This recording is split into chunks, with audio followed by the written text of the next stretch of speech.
Bonjour. Bon, dans la dernière vidéo, on a tout réinstallé, le moteur, la câblerie, la lame, etc. On en était arrivé à la conclusion que la machine était plutôt propre, mais que le moteur était dégueulasse. Ça fait quand même négliger d'avoir une machine propre avec un moteur complètement pourri. Bon, j'ai une bombe de nettoyant frein tout neuf. Ça décape plutôt bien, ça, pour tout ce qui est crasse, cambouis, etc. J'ai mon chiffon, évidemment, j'ai ma soufflette. Je lui mets une bonne dose de nettoyant là-dessus pour bien décrasser un maximum, il ne sera jamais neuf. Décrasser un maximum, et une fois que ça c'est fait, on nettoie le carbu. Go! Si le contenu de cette vidéo n'a pas suffi à vous dépanner, je vous rappelle que le bouton rejoindre est là pour vous pour une assistance. Merci.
Bon, c'est un peu plus présentable. Ça asséchit un petit peu le nettoyant carbu, ça sèche, ça fait des traces blanches. Mais c'est quand même plus propre au niveau du moteur, c'est décrassé. Il ne restera plus qu'à fignoler, bien sûr, avec un produit brillant, nettoyant, un vrai nettoyant, du savon. Là, c'est vraiment juste pour décaper. Maintenant, on va s'attaquer au nettoyage du carburateur pour voir si notre machine accepte de démarrer. Let's go! Allez, c'est parti, on démonte le carbu. L'heure de vérité a sonné. Est-ce qu'on a fait tout ça pour rien? Ou est-ce qu'une fois le carbu nettoyé, la machine va repartir pour de longues années?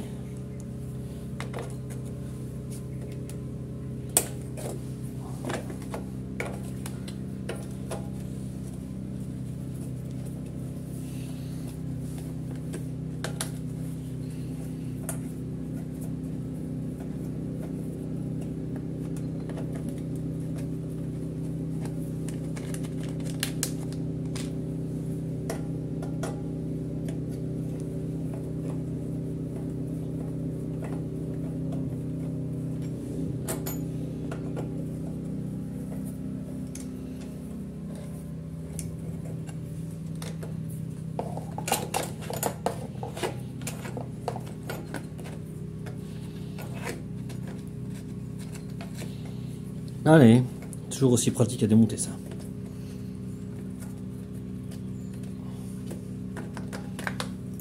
Bon, je passe vite fait hein, sur ce que je fais. Des vidéos sur le nettoyage carburant Honda, j'en ai fait je ne sais pas combien. Donc bon, je m'attarde pas trop.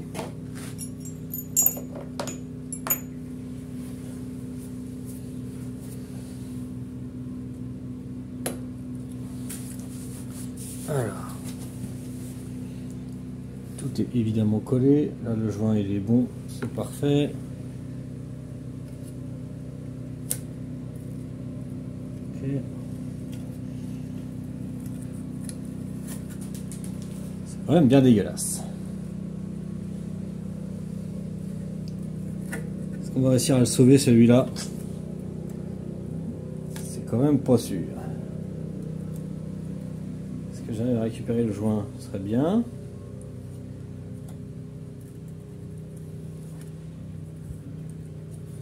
Sinon on en mettra un neuf, mais si on peut éviter.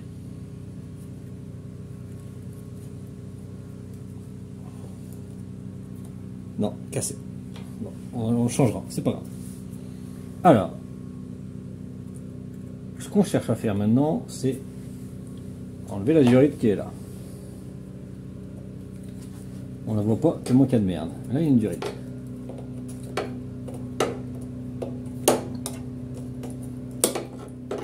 Il y a une quantité de merde incroyable.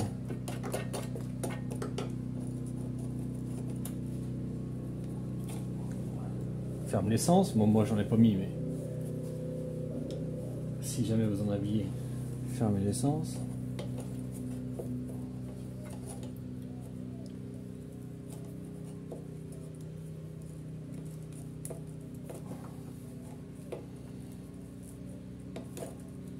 Ok.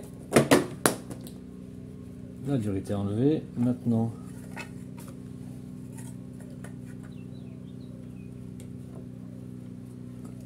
on enlève les commandes. Donc là, vous appuyez, faites levier, hop, un quart de tour. Commande de starter, attention de ne pas la perdre. Commande de gaz, elle est partie. Hop, voilà. Allez, on se met sur l'établi, on nettoie tout ça. Allez, nous voilà avec notre carbu, on démonte. On enlève la cuve, clé de 10.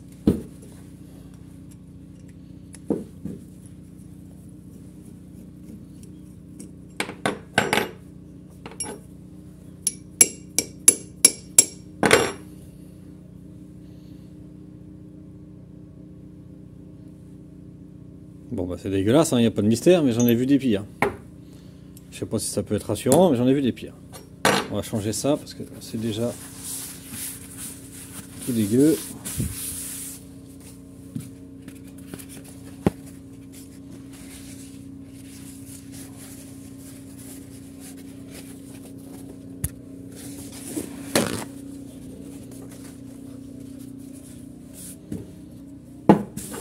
Voilà, c'est reparti.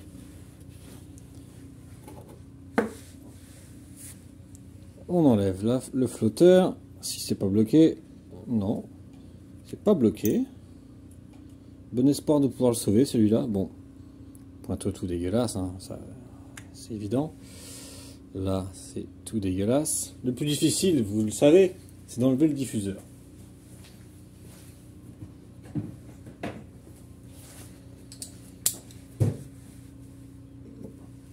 Là, vous avez un gicleur à l'intérieur. Là.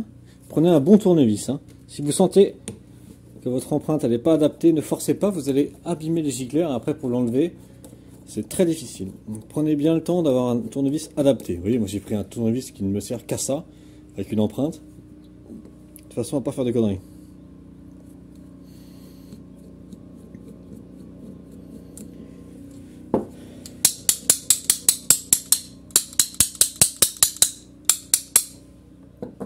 Ensuite, on peut s'aider avec un autre tournevis. Quand il est au bout comme ça, qui ne vient pas, on l'aide un petit peu.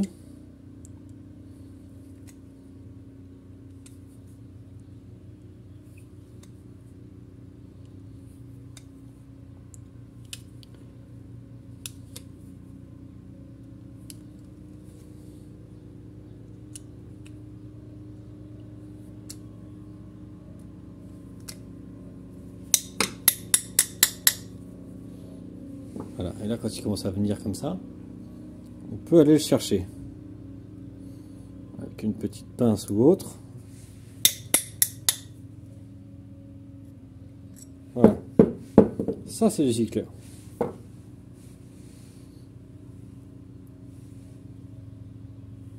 Mais c'est pas ça le plus important. Le plus important c'est ce qui se passe à l'intérieur là. Ce qu'on appelle notre diffuseur. Vous faites levier avec une clé. Petite clé à laine comme ça, ou un tournevis. Et à l'intérieur, on voit un diffuseur qui dépasse au milieu là. Bon là comme ça vous le verrez pas, mais vous allez le voir. Vous faites levier avec votre clé pour faire descendre le diffuseur. Si ça veut bien, si ça veut pas, faut changer le carbu.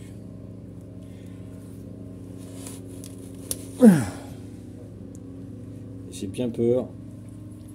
Ça va pas pouvoir venir. Ah si. Je l'ai débloqué. Maintenant, il faut réussir à l'enlever. Pour l'enlever, plusieurs astuces. Allez, on essaye la première. Une vis de type placo comme ça, qu'on vient visser dans le diffuseur.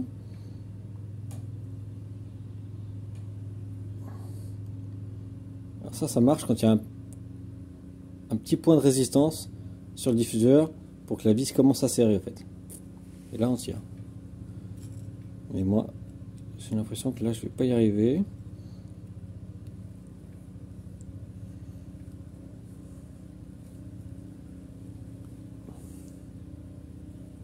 Non, je vais pas y arriver. Astuce 2. Prenez un fil de fer comme ça, un fil électrique. Vous le rentrez dedans. Et vous faites levier pour le faire sortir en faisant une pression. Il faut déjà qu'il rentre. Voilà. Et on vient tirer.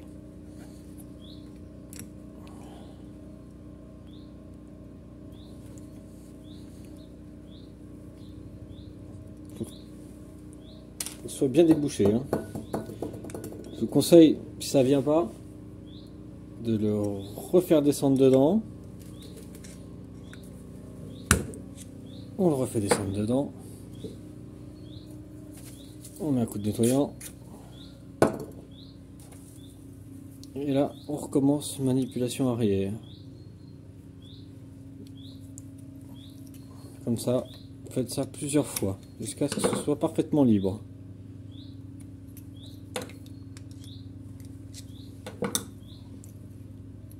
De toute façon, si vous n'arrivez pas à démonter votre diffuseur à l'intérieur, là, vous n'arriverez pas à nettoyer votre machine et vous pouvez changer de carburant. Allez, on réessaye.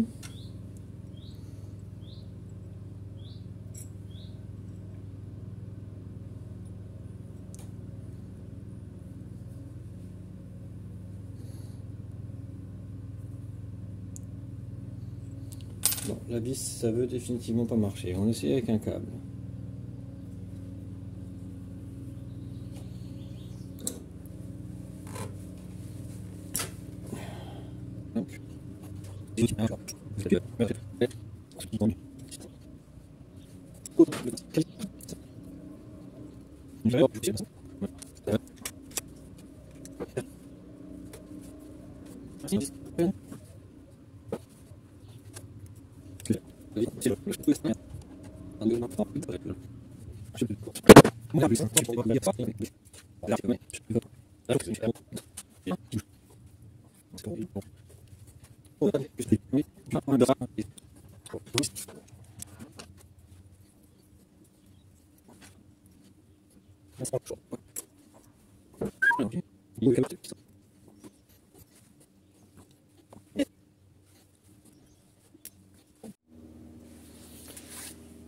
Bon, au final, après un quart d'heure de lutte acharnée, j'abdique. J'arrive pas du tout à enlever le diffuseur. La solution, c'est bien sûr de la mettre en ultrason pour enlever vraiment tout ce qui bloque et réussir à extraire plus tard le diffuseur. Mais ça n'a aucun intérêt pour vous. Vous n'avez pas de nettoyeur ultrason chez vous. Donc, vous n'aurez pas le choix, si vous êtes dans la même situation que moi, que de changer le carburateur. Voilà, carburateur adaptable ou d'occasion ou neuf, peu importe. Si vous avez que ça à changer sur votre machine, ça reste rentable. Je vous montre donc l'installation d'un carburateur d'occasion qui a été retiré d'un moteur où je sais que le moteur fonctionnait.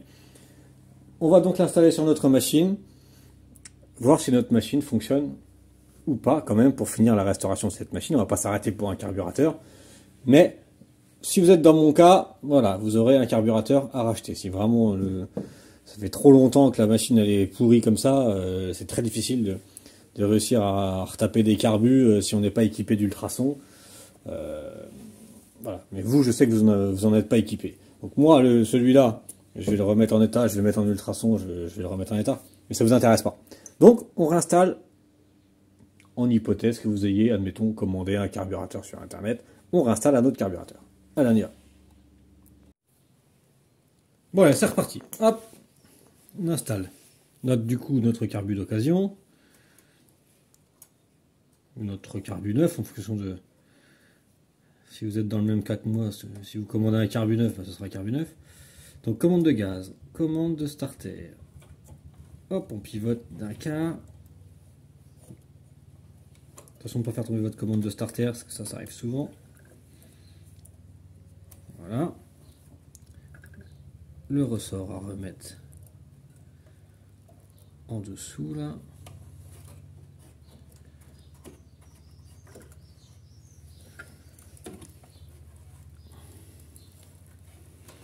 Il y a des choses, c'est difficile de vous montrer. Des petites choses de précision.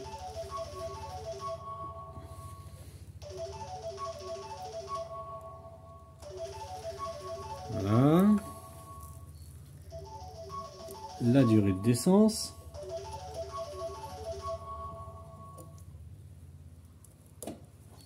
Ok.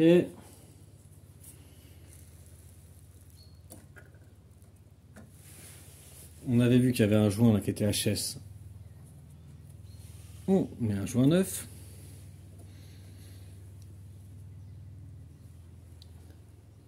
Dans ce sens, oui, dans ce sens-là, oui. Comme ça, c'est jamais simple, Honda. Comme ça. On vient renquiller tout ça. C'est là que c'est drôle.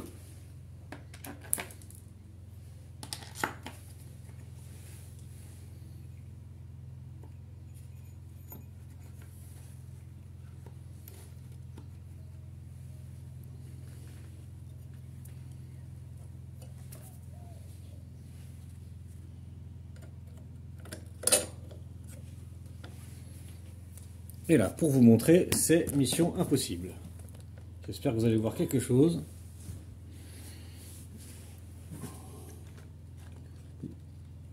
On y va.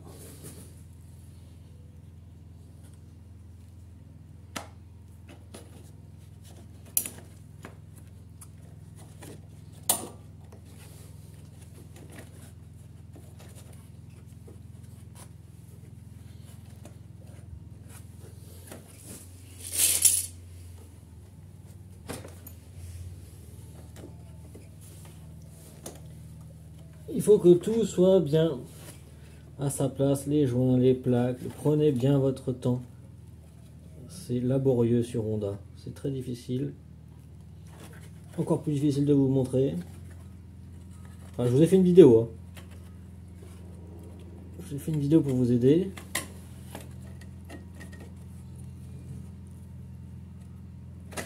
Là. Normalement, je suis pas mal. Où est ma clé? Elle est là.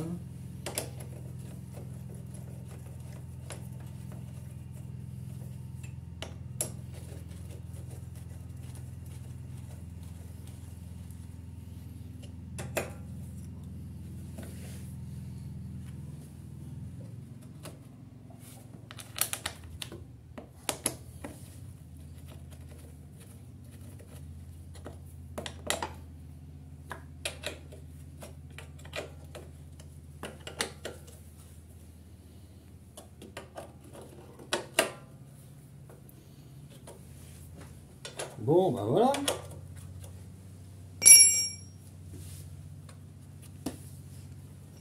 un filtre à air, on la remet sur ces 4 roues, on met de l'essence et on teste tout ça. Allez, c'est parti.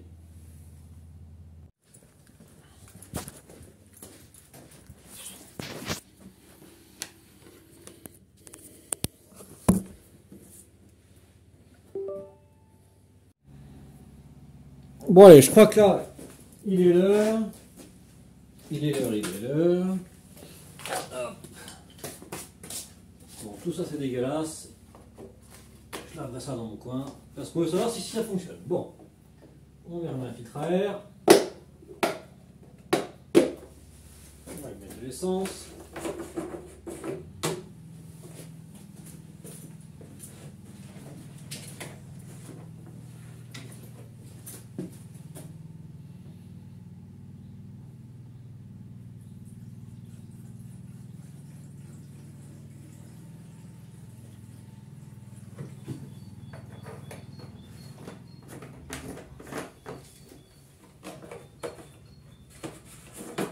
Allez. Ah bah non, de l'huile avant quand même.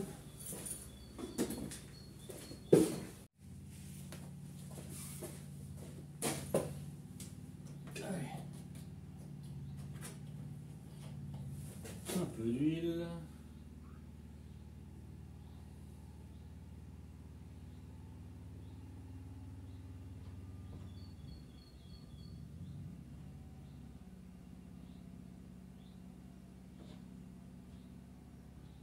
Même mettre de l'huile sur un moteur Honda, c'est chiant. Et les marques comme ça, je peux plus les voir.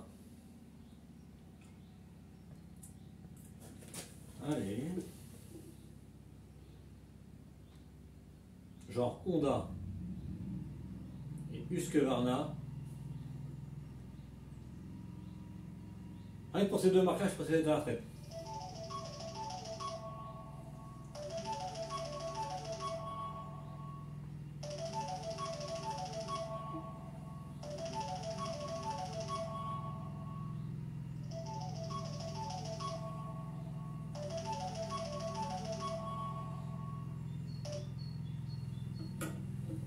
Allez. Voilà une bonne dose, je referai les niveaux. Après, bon, on a mis de l'essence, on a mis de l'huile, on a changé le carbu, j'ai remis un filtre à air. Est-ce que ça démarre?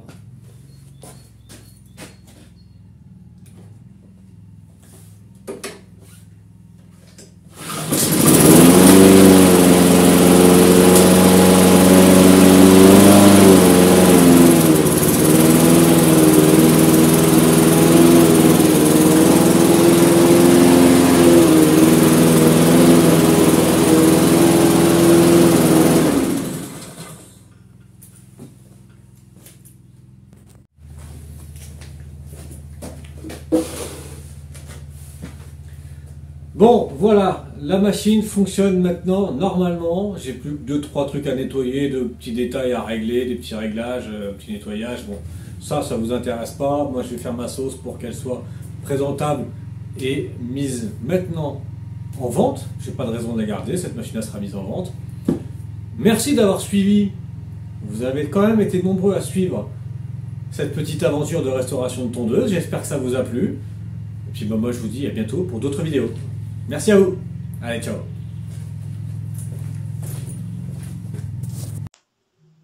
Merci d'avoir regardé cette vidéo. Si elle vous a plu, je vous invite à vous abonner. Et si vous avez besoin d'aide, de me commander des pièces ou tout simplement de discuter avec la communauté, c'est le bouton rejoindre. À bientôt.